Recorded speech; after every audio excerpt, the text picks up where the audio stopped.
दोस्तों, इस सीरीज के पिछले पार्ट में हमने देखा था कि युन और उसकी क्लास के सभी बच्चे अपनी ट्रिप के दौरान रिट्रीट सेंटर में आकर फंस गए थे और यहाँ एक गेम स्टार्ट हो गया था जिसमें हर रोज इन्हें अपने बीच में छुपे हुए माफिया को पहचान कर उसे वोट करना था। लेकिन किसी को भी नहीं पता था कि कौन माफिया है और कौन सिटीजन है, और इन्होंने कई सारे सिटीजन्स को ही वोट करके उन्हें मरवा दिया था। मगर फिर लास्ट में वूराम को सबसे ज्यादा वोट मिले थे और जब वो एग्जीक्यूट हुआ था तो सबको पता चला था कि वो भी एक माफिया था जो कि माफिया टीम के साथ मिला हुआ था।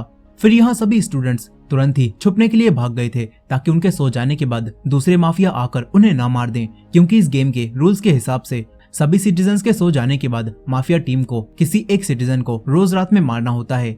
अब यहाँ जुनही भी युन को अपने साथ लेकर यहाँ से जाने लगता है और ये देखकर सोमी को बिल्कुल भी अच्छा नहीं लगता क्योंकि वो जुनही को पसंद करती थी। फिर सभी लोग कहीं न कहीं छुप जाते हैं। तभी एक बेल बजती है और फिर सभी लोग तुरंत ही सो जाते हैं। इसके बाद अगली सुबह दोबारा से एक बेल बजती है और उससे सभी लोग जाग जाते हैं। तभी अनाउंसमेंट होती है और सबको पता चलता है कि रात के समय में माफिया ने जीसू को मार दिया और साथ ही इन सभी को फिर से बताया जाता है कि माफिया को ढूंढकर उसे वोट करो। ये सुनकर सभी लोग अब अपने रूम से बाहर निकलते हैं और देखते हैं कि जीसू के मरने से उसका बॉयफ्रेंड यूजुन काफी ज्यादा रो रहा है। इसके बाद क्योंगजुन सभी लोगों को अपने पास बुलाता है और उनसे कहता है कि मैंने कल वूराम को पहचान लिया था कि वही माफिया है और इसीलिए अब तुम सभी लोगों को मेरा कहना मानना होगा और अब तुम सभी लोग मुझे बताओ कि तुम्हें क्या लगता है कौन माफिया है। मगर इस बात पर जुनही क्योंगजुन से कहता है कि कौन माफिया है इस बात का फैसला तुम अकेले नहीं कर सकते। ये सुनकर क्योंगजुन जुनही से कहता है कि मुझे लगता है कि जिसने कल वूराम को छोड़कर मुझे वोट किया था वो सभी लोग माफिया हैं, क्योंकि उन्होंने वूराम का साथ दिया था और एक टीम बना ली थी। इसी वजह से वो माफिया हो सकते हैं और उन्हीं में से किसी एक ने जीसू को मारा होगा। लेकिन जुनही क्योंगजुन से कहता है कि हमें वूराम के माफिया होने के बारे में पता नहीं था और इसीलिए हमने कल उसे छोड़कर तुम्हें वोट किया था। यहाँ सोमी भी क्योंगजुन से कहती है कि जीसू तो हमारी दोस्त थी तो हम आखिर उसे कैसे मार सकते हैं। यहाँ अब ये सभी लोग सोचते हैं कि जीसू मर गई और उसके बॉयफ्रेंड यूजुन ने उसकी जान नहीं बचाई तो फिर यूजुन डॉक्टर नहीं हो सकता। ये लोग ये बात इसलिए सोच रहे होते हैं क्योंकि यूजुन के चोट लग गई थी और फिर उसकी चोट बहुत जल्दी ही ठीक हो गई थी, इसीलिए इन्हें लग रहा था कि यूजुन डॉक्टर हो सकता है और उसने अपने पावर का इस्तेमाल खुद पर किया होगा। लेकिन अब जीसू के मरने के बाद सबको ऐसा लगता है कि यूजुन डॉक्टर नहीं है। लेकिन फिर ये लोग सोचते हैं कि ये भी तो हो सकता है कि जीसू को उसके बॉयफ्रेंड यूजुन ने ही मारा हो और वो एक माफिया हो। लेकिन तभी जुनही कहता है कि यूजुन अपनी गर्लफ्रेंड से बहुत प्यार करता था और इसी वजह से यूजुन उसे नहीं मार सकता। ये सुनकर अब क्योंगजुन जुनही को ही माफिया बताने लगता है और कहता है कि इसी ने जरूर जीसू को मारा होगा। लेकिन तभी युन सबसे कहती है कि जुनही माफिया नहीं है और अब यहाँ पर युन सबको बता देती है कि मुझे बेसमेंट में एक ऐसा रूम मिला है जहाँ पर कंप्यूटर्स में सीसीटीवी की फुटेज चल रही है और हम वहाँ जाकर सीसीटीवी की फुटेज को देखकर ये पता लगा सकते हैं कि कौन माफिया है और किसने रात में जीसू को मारा है। इसके बाद ये सभी लोग उसी रूम में आ जाते हैं और यहाँ पर जंगवुन सीसीटीवी की फुटेज को चेक करने लगती है। लेकिन तभी यहाँ पर इन्हें पता चलता है कि किसी ने सारी फुटेज को पहले ही यहाँ पर आकर डिलीट कर दिया है और ये देखकर अब क्योंगजुन युन पर ही इस सब का इल्जाम लगाने लगता है और कहता है कि तुम्हें इस सब के बारे में पहले से पता था तो हो सकता है कि तुमने ही यहाँ आकर फुटेज को डिलीट किया हो, यानी कि तुम ही एक माफिया हो। ये सब सुनकर यूजुन भी युन से पूछता है कि क्या इस जगह के बारे में तुम्हें पहले से पता था और तुमने ही वो फुटेज डिलीट की है या फिर नहीं। ये सुनकर युन अब काफी डर जाती है और सबको समझाने की कोशिश करती है कि वो एक सिटीजन है। लेकिन अब क्योंगजुन और उसकी टीम युन को वोट करने लगती है। इससे युन को काफी सारे वोट मिल जाते हैं। लेकिन फिर युन बाकी सभी लोगों से वोट करने से मना करती है और कहती है कि मुझे थोड़ा समय दो, मैं ये प्रूफ कर दूंगी कि मैं एक सिटीजन हूँ। यहाँ जंगवोन भी, जो कि युन की सबसे अच्छी दोस्त होती है, वो सबसे कहती है कि मुझे भी थोड़ा समय दो और मैं ये फुटेज दोबारा से रिस्टोर कर लूंगी और तब हमें पता चल जाएगा कि किसने जीसू को मारा है। ये सुनकर अब कोई भी युन को वोट नहीं करता और सभी लोग युन को थोड़ा और टाइम दे देते हैं। यही सोमी, जो कि कहीं ना कहीं युन से जलती है, वो मीना और नाही से बात करती है और कहती है कि मैं युन को वोट दे रही हूँ और तुम्हें भी युन को ही वोट देना चाहिए, क्योंकि कल युन सबसे ज्यादा वूराम को सपोर्ट कर रही थी, इसीलिए हो सकता है कि वो भी एक माफिया हो। लेकिन इस बात पर नाही इन लोगों से ऐसा करने से मना करती है और कहती है कि अगर हमने अभी युन को वोट कर दिया और बाद में हमें पता चला कि युन एक सिटीजन है तो हमें काफी बुरा लगेगा, इसीलिए हमें अभी थोड़ा और वेट कर लेना चाहिए। मगर ये बात सुनकर अब सोमी नाही को ही माफिया कहने लगती है। यही जंगवोन भी सीसीटीवी की फुटेज को रिस्टोर करने की काफी कोशिश करती है और यही युन को वही सेकंड फ्लोर याद आता है जहाँ पर उसे वो फोटो मिली थी। यहाँ अब युन दोबारा से उसी जगह पर जाने लगती है और वो जुनही को भी अपने पास मौजूद वही फोटो दिखाती है कि मैंने एक जगह से इसे और सीसीटीवी रूम को देखा था और शायद हम लोग वहाँ जाकर ये पता कर सकते हैं कि ये सारे मर्डर्स आखिर कौन कर रहा है। ये सुनकर अब जुनही भी युन के साथ जाने के लिए बोलता है। इसके बाद ये दोनों उसी विंडो के रास्ते से होते हुए आगे जाने लगते हैं। तभी यून जुनही से कहती है कि अगर मैं सच में कोई माफिया होती तो क्या तुम मुझे वोट करते। इस पर जुनही यून से कहता है कि मैं किसी भी हाल में तुम्हें वोट नहीं करता। ये सब सुनकर यून को काफी अच्छा लगता है। यहीं ये लोग आगे जा ही रहे थे मगर तभी आगे रास्ता खत्म हो जाता है और इन्हें उस फ्लोर पर जाने का कोई भी रास्ता नहीं मिलता जहाँ यून पहले गई थी। इसके बाद यून और जुनही दोनों बिल्डिंग की छत पर आ जाते हैं और यहाँ आकर यून जुनही को अपने उस बुरे सपने के बारे में बताती है और काफी इमोशनल हो जाती है और बोलती है कि मुझे लगता है शायद हम सभी लोग यहाँ पर मर जाएंगे। ये सुनकर जुनही यून से कहता है कि तुम फिक्र मत करो, मैं तुम्हें घर वापस लेकर जरूर जाऊंगा। साथ ही जुनही यून से पूछता है कि क्या तुम्हारे पास कोई और ऐसी चीज है जिससे तुम ये प्रूफ कर सको कि तुम माफिया नहीं हो। ये सुनकर यून जुनही को एक रूम में लेकर आती है और यहाँ पर इन्हें एक यूवी लाइट मिलती है जिससे छुपे हुए खून के निशानों को देखा जा सकता था। और ये दोनों अब लाइट लेकर जीसू के रूम के बाहर आते हैं और खून के निशानों से ये पता लगाने लगते हैं कि आखिर किसने जीसू को मारा होगा। लेकिन यहाँ पर इन्हें कोई खास एविडेंस नहीं मिलता। तभी इनके पास जंगवॉन का मैसेज आता है जिसमें जंगवॉन ने लिखा था कि अब मैं सीसीटीवी की फुटेज को रिस्टोर कर सकती हूँ। और ये सुनकर यून और जुनही तुरंत ही जंगवॉन के पास आ जाते हैं। यहाँ पर और भी बच्चे आ चुके थे। अब ये सभी लोग उसी सीसीटीवी की फुटेज को देखने लगते हैं। लेकिन तभी अचानक से सीपीयू में आग लग जाती है। जुनही जल्दी से आग को बुझा देता है। तभी एक दूसरा कंप्यूटर खुद ही ऑन होता है और उसके अंदर चल रही फुटेज में वही लड़की सामने आती है जिसकी फोटो यून के पास थी। यहाँ वो लड़की बिल्कुल एक घोस्ट की तरह लग रही होती है। तभी यून सभी को उसी लड़की की फोटो दिखाती है और कहती है कि ये लड़की एक घोस्ट है और ये लड़की भी शायद हमारे साथ माफिया गेम खेल रही है।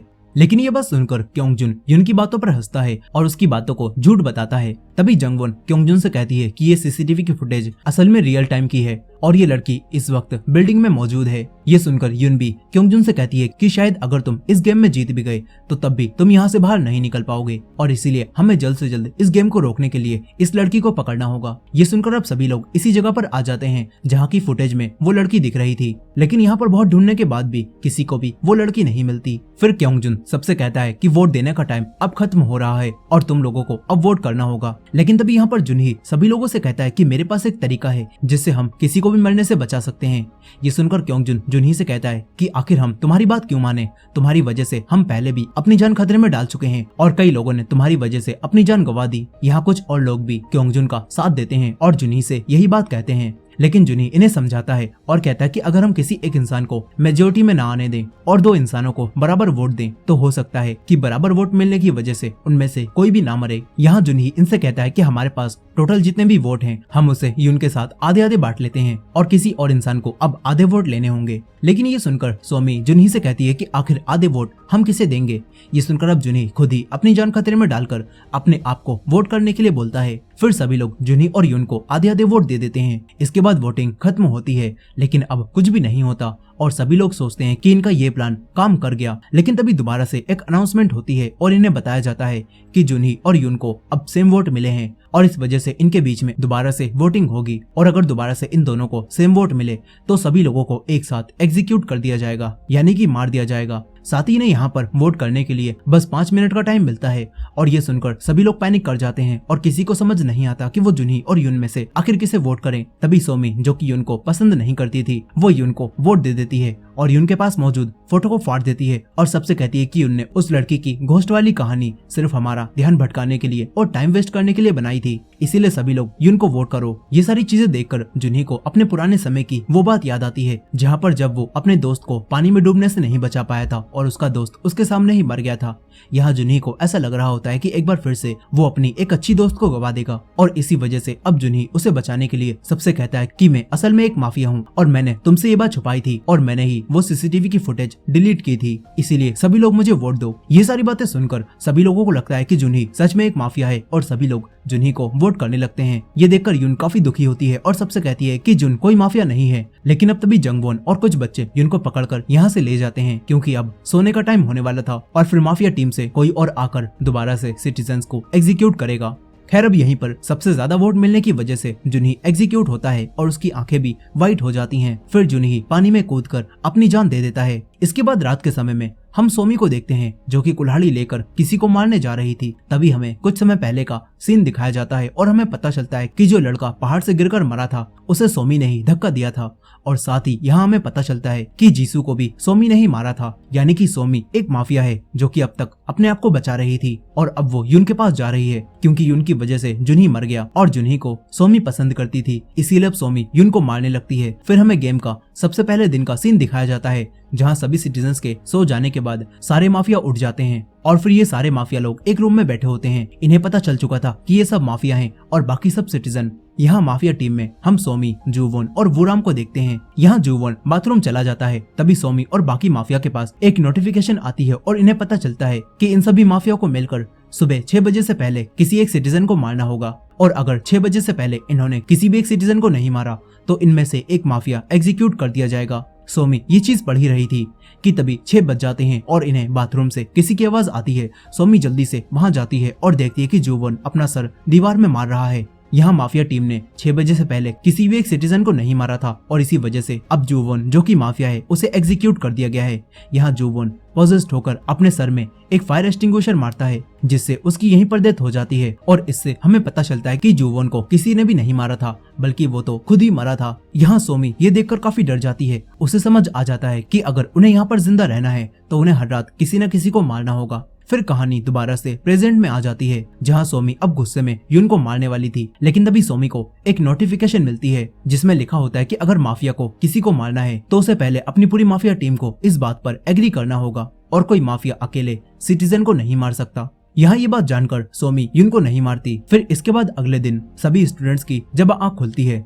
तो युन उठते ही तुरंत जुनही की बॉडी के पास जाती है जो कि पूल में तैर रही थी। यहाँ युन जुनही की बॉडी को बाहर निकालती है और उसके पास आकर बैठ जाती है।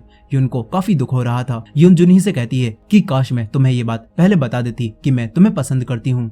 अब तभी एक अनाउंसमेंट होती है और बताया जाता है कि कल रात डॉक्टर ने अपनी पावर का इस्तेमाल किया और उसने जुनही को मरने से पहले उसे ठीक कर दिया। ये सुनकर सभी लोग हैरान रह जाते हैं और अब तभी जुनही को भी होश आ जाता है जो कि जिंदा बच गया था। यहाँ ये देखकर युन काफी खुश होती है। लेकिन दूसरी तरफ हम क्योंगजुन के दोस्त जिन्हा को देखते हैं जो कि बाथरूम में अपने कपड़ों पर लगे खून को जल्दी जल्दी धो रहा था और तभी अनाउंसमेंट होती है और बताया जाता है कि सियोंगबिन यानी कि क्योंगजुन का दूसरा दोस्त उसे कल रात को माफिया ने मार दिया है और वो एक सिटीजन था। यहाँ ये बात सुनकर सभी लोग जिन्हा पर शक करने लगते हैं कि उसने ही सियोंगबिन को मारा होगा क्योंकि उसके कपड़ों पर खून लगा था। इस तरफ सोमी भी अब जुनही के पास आती है और उसे जिंदा देखकर गले लगा लेती है। लेकिन तभी जुनही सोमी से कहता है कि आखिर कल रात तुमने युन की बात को गलत क्यों कहा और उसके पास मौजूद फोटो को फाड़ क्यों दिया। यहाँ ये सारी बातें सुनकर सोमी को युन पर और भी ज्यादा गुस्सा आता है। फिर तभी इन तीनों को चिल्लाने की आवाज आती है। ये तीनों जल्दी से वहां जाने लगते हैं। यहाँ इन सभी लोगों को अब सियोंगबिन की डेड बॉडी मिलती है जो कि पूरी तरह से खून से लथपथ थी। जुनही और युन भी ये देखकर हैरान रह जाते हैं। फिर सभी लोग समझते हैं कि जिन्हा ने ही सियोंगबिन को मारा होगा क्योंकि उसके कपड़ों पर खून लगा हुआ था। लेकिन जिन्हा इन सब से मना करता है और कहता है कि जब मैं सुबह उठा तो सियोंगबिन मर चुका था और उसका खून मेरे कपड़ों पर लगा हुआ था। लेकिन सभी को लगता है कि जिन्हा झूठ बोल रहा है। यहीं अब युन सियोंगबिन की फोटो लेने लगती है और साथ ही ये चेक करती है कि आखिर सियोंगबिन की डेथ कैसे हुई है। फिर युन अपनी दोस्त जंगवोन को बताती है कि सियोंगबिन को किसी ने बहुत बेरहमी से मारा है और उसके ऊपर कई बार चाकू से हमला किया गया है। युन कहती है कि किसी भी माफिया ने पहले किसी भी सिटीजन को ऐसे नहीं मारा, इस बार जरूर मामला पर्सनल रहा होगा। और यही बात सोचकर युन काफी हैरान थी।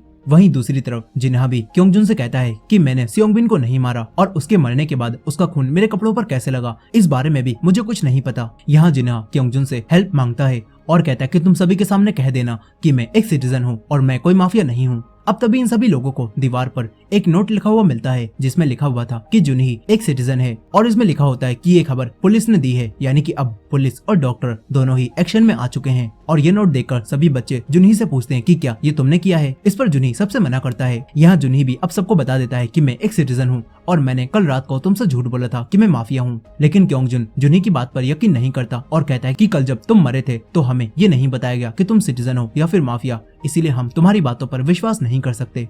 यहाँ अब ये सभी लोग जुनही की बात को छोड़कर सियोंगबिन के मर्डर के बारे में बात करने लगते हैं और हर किसी को शक जिन्हा पर ही होता है। तभी जिन्हा सबसे कहता है कि मैंने सियोंगबिन को नहीं मारा और किसी ने जानबूझकर मेरे ऊपर खून लगाया है ताकि मैं फंस जाऊं। साथ ही जिन्हा सबसे कहता है कि मैं एक सिटीजन हूँ और क्योंगजुन भी ये बात जानता है। लेकिन यहाँ पर क्योंगजुन सबके सामने जिन्हा से कहता है कि तुम्हारे कपड़ों पर सियोंगबिन का खून लगा था और मुझे लगता है कि तुम शायद एक माफिया हो। यहाँ क्योंगजुन अब सभी लोगों को जिन्हा को ही वोट देने के लिए बोलता है, जो सुनकर जिन्हा को काफी ज्यादा गुस्सा आता है और वो क्योंगजुन पर ही हमला करने लगता है। मगर यहाँ क्योंगजुन उल्टा जिन्हा को ही मारता है और अब अपना फोन निकालकर जिन्हा को वोट करने लगता है। लेकिन तभी जुनही बीच में आता है और वो क्योंगजुन का फोन छीन लेता है और उसे वोट देने से मना करता है।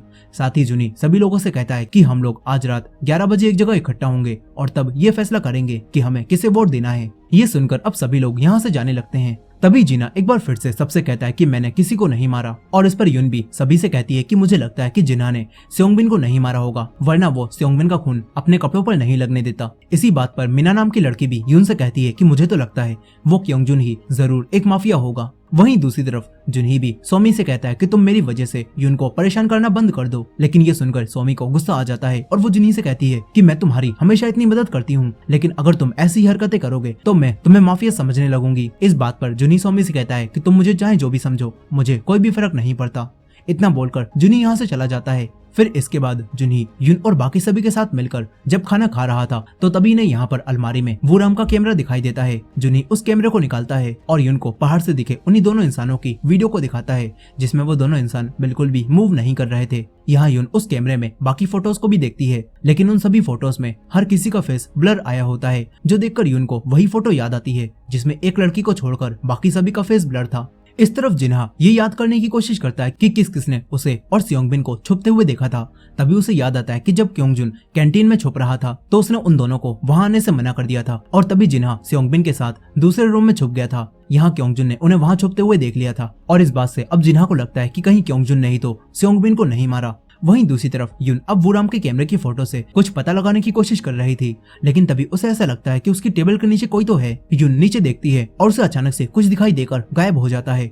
यून ये देखकर काफी डर जाती है, लेकिन तभी उसे टेबल के नीचे एक चाबी पड़ी हुई मिलती है और साथ ही उसे एक मैसेज भी मिलता है जिसमें लिखा होता है कि अब तुम्हें गेम के ओनर को ढूंढना होगा। वहीं जिन्हा छुपकर क्योंगजुन को देखता है जो कि एक अलमारी से एक पैकेट निकालकर कहीं जा रहा होता है। जिन्हा अब उस अलमारी को दोबारा से खोलता है और उसके अंदर उसे वही कुल्हाड़ी मिलती है जिससे वूराम ने अपने आप को मारा था। इस तरफ यून भी जुनी और बाकी सभी लोगों को फोटोज के ब्लर होने की और इस जगह पर मिली उसे फोटो वाली बात बताती है, और साथ ही यून इन्हें वो चाबी भी दिखाती है जो कि अभी उसे मिली है, और बताती है कि अब हमें गेम के होस्ट को ढूंढना होगा क्योंकि अभी हमें यही टास्क मिला है। लेकिन ये सुनकर जंगवोन भी अपना फोन चेक करती है और उसके पास ऐसा कोई भी मैसेज नहीं आया होता। यहाँ यून ये देखकर इन लोगों से कहती है कि अगर तुम्हें मैसेज नहीं मिला तो शायद मुझे अकेले ही होस्ट को ढूंढना है। लेकिन ये सब सुनकर अब जंगवोन भी यून से कहने लगती है कि हम लोग तो तुम्हारी बातों पर विश्वास कर लेंगे, लेकिन अगर तुमने ये बात दूसरों को बताई तो कोई भी तुम्हारी बातों पर ट्रस्ट नहीं करेगा क्योंकि तुम्हारे पास कोई भी सबूत नहीं है। यहाँ जुनी भी कहता है कि हाँ, जंगवोन सही बोल रही है और हमें पहले होस्ट के होने या फिर ना होने का सबूत ढूंढना होगा।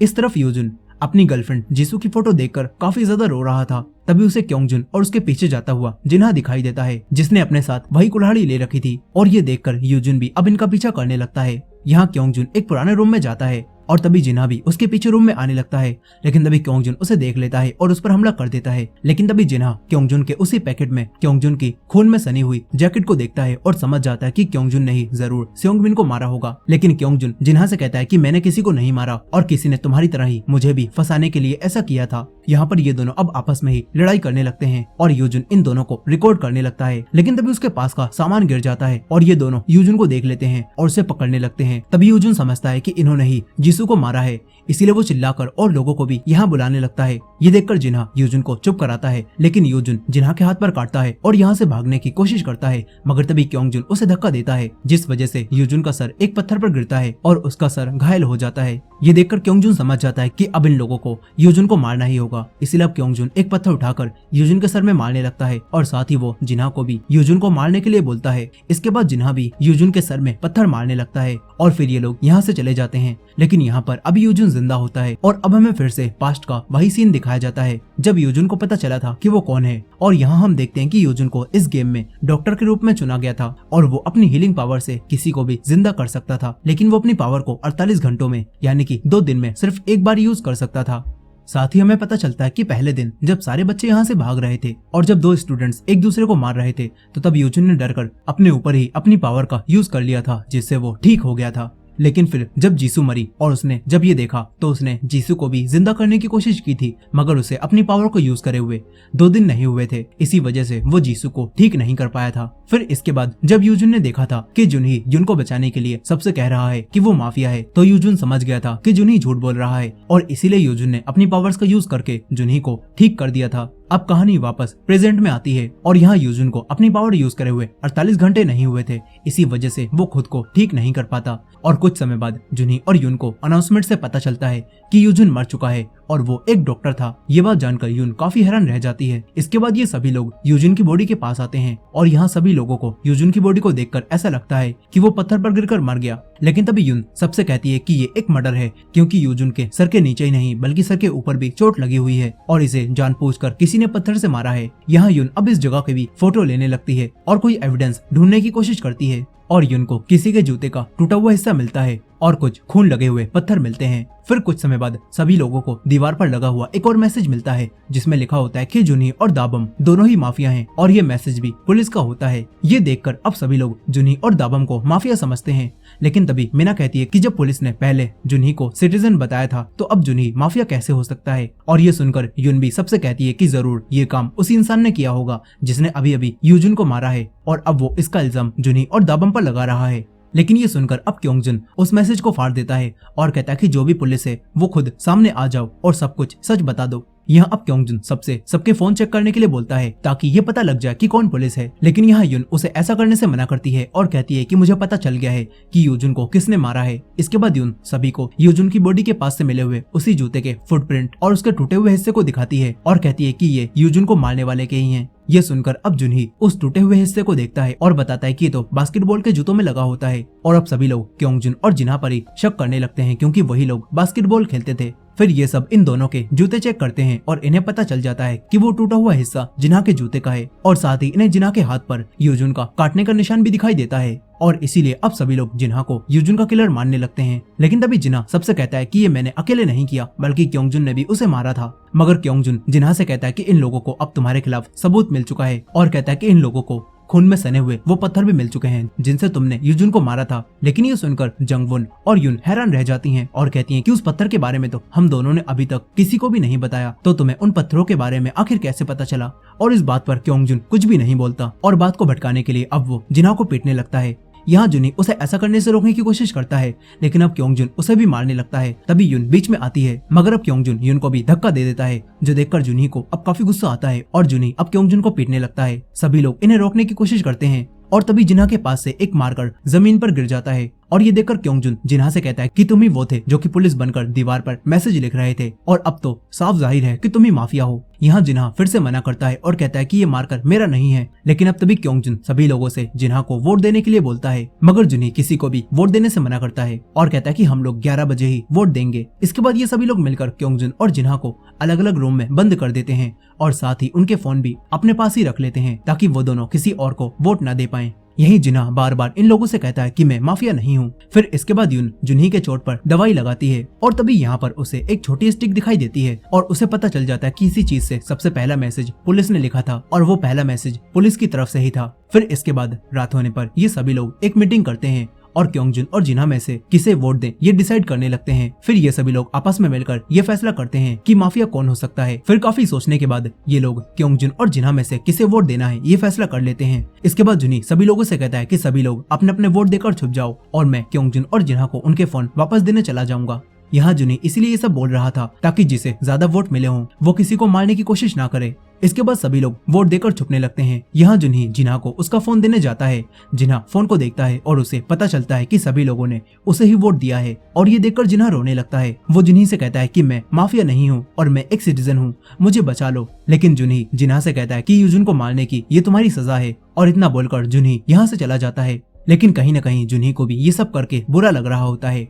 फिर हमें कुछ समय पहले का एक सीन दिखाया जाता है और हमें पता चलता है कि जुनी और दाबम को माफिया बताने वाला मैसेज क्योंगजुन ने ही लगाया था ताकि सभी लोग इन दोनों पर शक करने लगे। अब इसके बाद जब दाबम क्योंगजुन को उसका फोन देने वापस जाता है तो उससे कहता है कि अगर तुम्हें तुम्हारा फोन वापस चाहिए तो तुम्हें हमें कैंटीन की चाबियां देनी होंगी। यहाँ दाबम के साथ इस काम में सोमी और मीना भी मिल गई होती हैं और ये लोग कैंटीन की चाबियां इसीलिए मांग रही होती हैं क्योंकि कैंटीन ही सबसे ज्यादा सेफ जगह है और वहाँ पर माफिया रात में नहीं आ सकता। यहाँ क्योंगजुन ये बात सुनकर काफी गुस्से में आ जाता है और वो दाबम को मारने की धमकी भी देने लगता है। मगर दाबम क्योंगजुन से कहता है कि अगर तुमने 12 बजे से पहले अपना वोट नहीं दिया तो तुम मर जाओगे, इसीलिए तुम्हें जल्दी ही अपना फोन चाहिए होगा, तो तुम हमारी शर्त मान जाओ। ये सुनकर अब क्योंगजुन मजबूरी में इन तीनों को चाबियां दे देता है। इसके बाद दाबम क्योंगजुन को उसका फोन देने के लिए एक रूम में लेकर आता है जहाँ उसने क्योंगजुन का फोन एक डमी पर चिपका रखा था। यहाँ क्योंगजुन दाबम से अपना फोन उठाकर रूम से बाहर लाने के लिए बोलता है, मगर दाबम क्योंगजुन से बोलता है कि तुम्हारे पास वोट देने के लिए बहुत कम समय बचा हुआ है, इसीलिए अपना टाइम वेस्ट मत करो और खुद ही जाकर अपना फोन ले लो।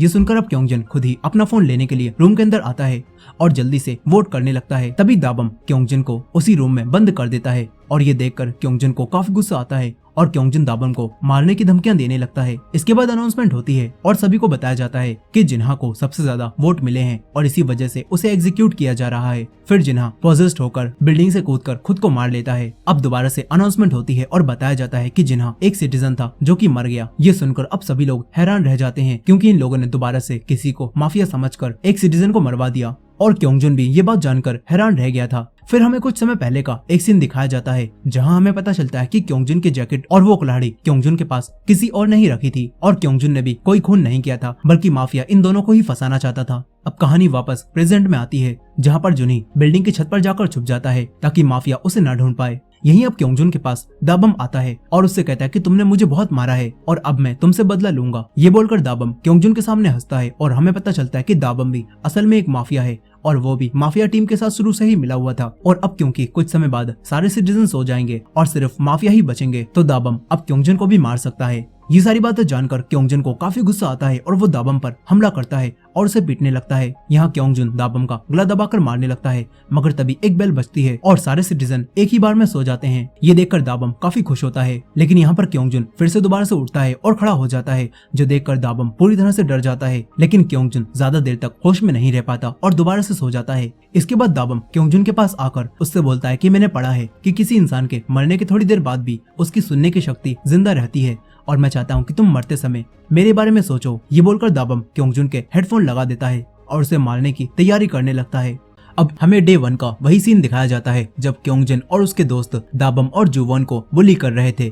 यहाँ अब तभी दाबम को मैसेज मिलता है और उसे पता चलता है कि इस माफिया गेम में उसे माफिया का कैरेक्टर मिला है। फिर हमें पता चलता है कि क्योंगजन के दूसरे दोस्त को दाबम ने ही मारा था क्योंकि वो दाबम को बुली करता रहता था और दाबम ने ही क्योंगजन को फंसाने के लिए उसकी जैकेट पर खून लगा दिया था। और सोमी जो कि एक माफिया थी उसने भी दाबम का साथ दिया था और जैकेट और कुल्हाड़ी को क्योंगजन के कैंटीन के बाहर डाल दिया था।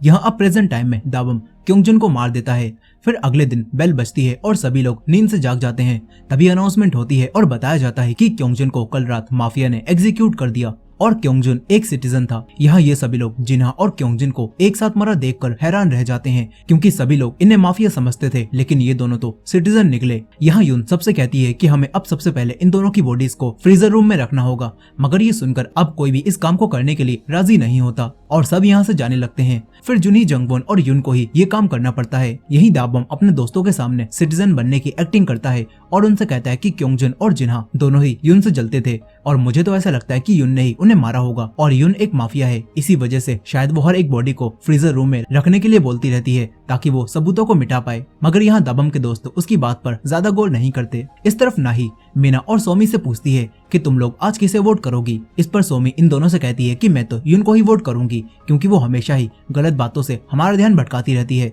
और मुझे ऐसा लगता है कि वो माफिया होगी। वहीं दूसरी तरफ जंगवॉन बचे हुए लोगों की लिस्ट को देखती है और फिर जुनी और यून से कहती है कि हमें जल्द से जल्द माफियाओं को पकड़ना होगा नहीं तो हम लोग मुश्किल में पड़ सकते हैं। ये सुनकर यून इन दोनों को अपने पास मौजूद वही चाबी दिखाती है जो कि उसे मिली थी और वो कहती है कि हमें इस गेम को रोकने के लिए इस गेम के होस्ट को जल्द से जल्द ढूंढना होगा। शायद यही इस गेम का मकसद है। इस तरफ मीना भी अब सोमी से कहती है कि मुझे दाबम माफिया लगता है क्योंकि हम दोनों के अलावा सिर्फ वही था जो कि जानता था कि क्योंगजन कहाँ कैद है और इसी वजह से शायद उसने क्योंगजन को मार दिया हो। ये सुनकर सोमी डर जाती है क्योंकि वो खुद भी एक माफिया थी। यहाँ सोमी मीना से कहती है कि तुम ये बात किसी और को मत बताना क्योंकि अगर ये बात सभी को पता चल गई कि हमने क्योंगजन से चाबियां ले ली थी और उसे रूम में लॉक कर दिया था तो सभी लोग हम पर ही शक करने लगेंगे और हमें वोट कर देंगे। यहाँ अब तभी दो लड़के आते हैं और वो सोमी से पूछते हैं कि तुम्हारे पास क्योंगजन के पास मौजूद कैंटीन की चाबियां कहाँ से आई। इस पर सोमी इन दोनों से झूठ बोलती है और कहती है कि हमने क्योंगजन को चाबियां छुपाते हुए देखा था और फिर उसके मरने के बाद हमने ये ले ली। वहीं दूसरी तरफ जुनी, यून और जंगवॉन तीनों स्टाफ रूम में होस्ट का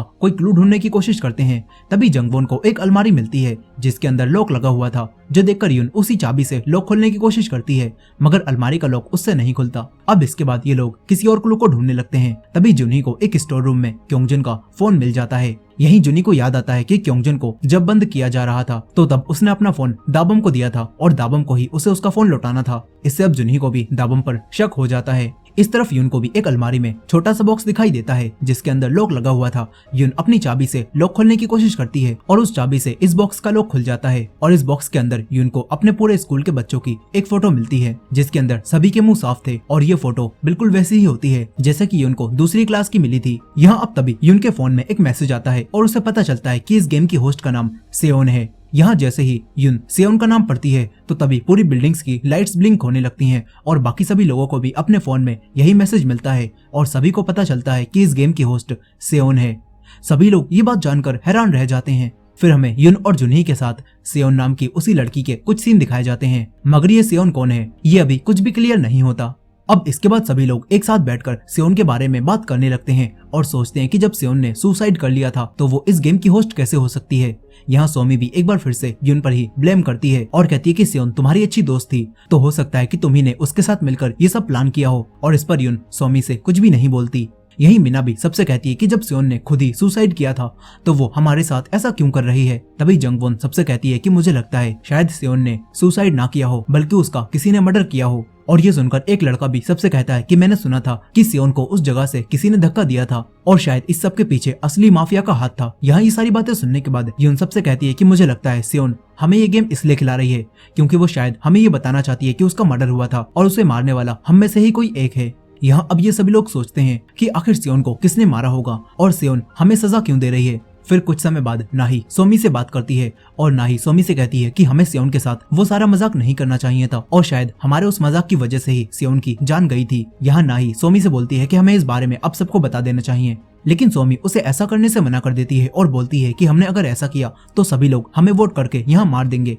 यहाँ इन दोनों की बातों से ये साफ पता चल जाता है कि इन लोगों ने सेओन के साथ कुछ तो बहुत बुरा किया था जिस वजह से शायद उसकी जान गई है। और यही नाही को भी अपनी हरकतों पर पछतावा हो रहा होता है और वो सेओन को याद करके काफी रोती है। यही सोमी अब दाबम के पास आती है और उसे बताती है कि नाही हमारे लिए प्रॉब्लम्स क्रिएट कर सकती है क्योंकि हमने जो कुछ सेओन के साथ किया था वो सभी लोगों को बताने वाली है। मगर ये सुनकर दाबम सोमी से कहता है कि इस बात से मुझे क्या लेना देना, वैसे भी तुम्हें सेओन को इतना परेशान नहीं करना चाहिए था। ये सुनकर सोमी दाबम से कहती है कि तुम आज ऐसा बिहेव क्यों कर रहे हो जैसे तुमने कुछ किया ही ना हो। इस बात पर दाबम हंसने लगता है और कहता है कि तुम्हारे पास अब कोई भी सबूत नहीं है कि मैंने सेओन को बुली किया था और जिन जिन लोगों को ये बात पता है वो सब तो मर चुके हैं, इसीलिए अब तुम मेरा कुछ भी नहीं बिगाड़ सकती।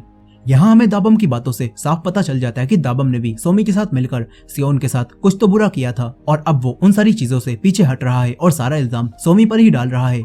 यहाँ अब दाबम को ऐसा बिहेव करते हुए देखकर सोमी हैरान रह जाती है। वहीं दूसरी तरफ जुनी यून और जंगवोन को लेकर स्टोर रूम में आता है और इन दोनों को बताता है कि मुझे यहाँ पर क्योंगजन का फोन मिला था जो कि दाबम ने उससे ले लिया था और दाबम को ही उसे उसका फोन लौटाना था। यहाँ अब ये लोग स्टोर रूम के डोर को भी देखते हैं जिस पर चेयर मारने के निशान थे, जो देखकर यून इन दोनों से कहती है कि मुझे लगता है कि ये सब किसी माफिया का ही शुरू से प्लान था और वो शुरू से ही सेओंगबिन के मर्डर का इल्जाम क्योंगजुन और जिन्हा पर लगाना चाहता था। ये लोग अब अपनी इन्वेस्टिगेशन में आगे बढ़ रहे थे। वहीं दूसरी तरफ सोमी भी मीना के पास आ जाती है और उससे कहती है कि हमें आज रात दाबम को वोट करना चाहिए क्योंकि दाबम मुझे बहुत अजीब लग रहा है। इस बात पर मीना सोमी से कहती है कि दाबम भी सेओन को पसंद नहीं करता था तो हो सकता है कि दाबम ने ही सेओन को मारा हो, इसीलिए हम उसी को वोट देंगे। यहाँ सोमी मीना से अभी वोट देने से मना करती है और कहती है कि अगर हमने अभी दाबम को वोट कर दिया तो सभी लोगों को हम पर शक हो जाएगा क्योंकि हम भी दाबम के साथ क्योंगजन से चाबियां लेने में मिले हुए थे। यहाँ सोमी मीना के साथ मिलकर दाबम का खेल खत्म करने का प्लान बना रही थी। वहीं दूसरी तरफ जुनी और यून दाबम और सभी लोगों को एक जगह पर इकट्ठा करते हैं और जुनी दाबम से पूछता है कि मुझे क्योंगजन का फोन स्टोर रूम में मिला और क्या तुम वहाँ पर क्योंगजन से मिलने गए थे। इस पर दाबम जुनी से कह देता है कि मैं वहाँ पर अकेला नहीं गया था बल्कि मेरे साथ सोमी और मीना भी थी। ये सुनकर अब एक लड़का सबको बताता है कि मुझे मीना और सोमी पर पहले से ही शक था क्योंकि इन दोनों के पास अचानक से क्योंगजन के पास मौजूद कैंटीन की चाबियां आ गई थी। लेकिन अब सोमी सबसे कहती है कि मैंने क्योंगजन को वो चाबियां छुपाते हुए देखा था, इसी वजह से मैंने वो चाबियां निकाल ली। मगर यहाँ पर अब एक और लड़का भी सोमी और मीना को ही ब्लेम करता है और कहता है कि तुम दोनों की सेओन से कुछ ज्यादा बनती नहीं थी और तुम दोनों हमेशा ही उसे परेशान करती रहती थी, तो हो सकता है कि तुम दोनों भी इस गेम में माफिया हो। यहाँ ये बात सुनकर सोमी अपने आप को बचाने के लिए सबसे कहती है कि मुझे पता है कि सेओन की वो वीडियो किसने बनाई थी। यहाँ सोमी अब सबको बता देती है कि नाही नहीं सेओन की वो वीडियो बनाई थी और उसे पोस्ट किया था, जिस वजह से सेओन परेशान रहने लगी थी और उसने सुसाइड कर लिया था। इतना बोलकर सोमी तुरंत ही नाही को वोट कर देती है और साथ ही मीना भी सोमी का साथ देती है और नाही को ही वोट कर देती है। यहाँ ये दोनों मिलकर नाही को फंसाने लगती हैं और सबको बताती हैं कि नाही नहीं सियोन की वो वीडियो बनाकर वो राम को और सबको दी थी। लेकिन ये सुनकर नाही अब हैरान रह जाती है। वो सोमी से कहती है कि सियोन की वो वीडियो तो तुमने बनाई थी, तो तुम उसका सारा इल्जाम मेरे ऊपर क्यों लगा रही हो। मगर ये सुनकर सोमी नाही पर चिल्लाती है और कहती है कि तुमने ही वो सब किया था। ये सब सुनने के बाद नाही सबसे कहती है कि मुझे पता है कि सोमी एक माफिया है। लेकिन सोमी कहती है कि तुम ये बात कैसे बोल रही हो, क्या तुम्हारे पास कोई सबूत भी है। ये सुनकर नाही अब सबको बता देती है कि इस गेम में मुझे पुलिस का कैरेक्टर मिला है और मैं ही पुलिस हूँ और मैं अपनी स्किल का इस्तेमाल करके किसी का भी कैरेक्टर जान सकती हूँ। यह नाही अब सभी लोगों के सामने सोमी का कैरेक्टर चेक करती है और सभी को पता चलता है कि सोमी एक माफिया है, जो देखकर सोमी भी अब पूरी तरह से हैरान रह जाती है।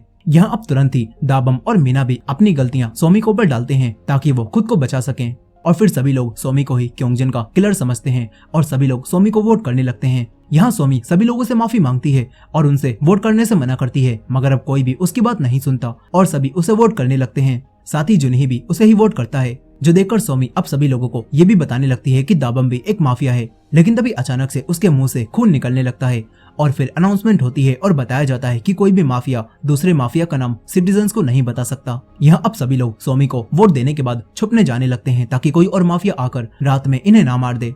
यही सोमी भी इस बिल्डिंग में बनी हुई एक स्टेचू को देखती है जो कि बिल्कुल उसी लड़की सियोन की तरह दिख रहा था और अब सोमी एग्जीक्यूट होती है और अपने गले को एक रस्सी से दबाकर यहाँ पर मर जाती है। फिर हमें डे 1 का वही सीन दिखाया जाता है जब नाही को पता चला था कि वो एक पुलिस है और यहाँ नाही अपनी स्किल का इस्तेमाल करके जेन की, जिसे कि वो पसंद करती थी, उसका कैरेक्टर देखती है और उसे पता चलता है कि जेन भी एक सिटीजन है, जो देखकर नाही को काफी अच्छा लगता है। यही नाही को ये बात भी पहले से ही पता थी कि जुनही एक सिटीजन है और जब जुनही युन को बचाने के लिए सबसे झूठ बोल रहा था कि मैं माफिया हूँ, तो तब उसके अगले दिन नाही ने ही दीवार पर लिखा था कि जुनही एक सिटीजन है। यहाँ अब कहानी दोबारा से प्रेजेंट में आ जाती है, जहाँ पर अब सभी सिटीजन्स के सो जाने के बाद दाबम सोमी की बॉडी के पास आता है और अब वो सबसे पहले पुलिस यानी कि नाही को ही एग्जीक्यूट करने के बारे में सोचता है। फिर इसके अगले दिन सभी लोग जब सोकर उठते हैं तो तभी अनाउंसमेंट होती है और इन्हें पता चलता है कि नाही को किसी माफिया ने एग्जीक्यूट कर दिया है। और इसी एंडिंग के साथ इस सीरीज का ये पार्ट भी यहीं पर खत्म हो जाता है। लेकिन अभी भी कई सारे सवाल हैं, जैसे कि वो लड़की सियोन कौन है और क्या ये सभी लोग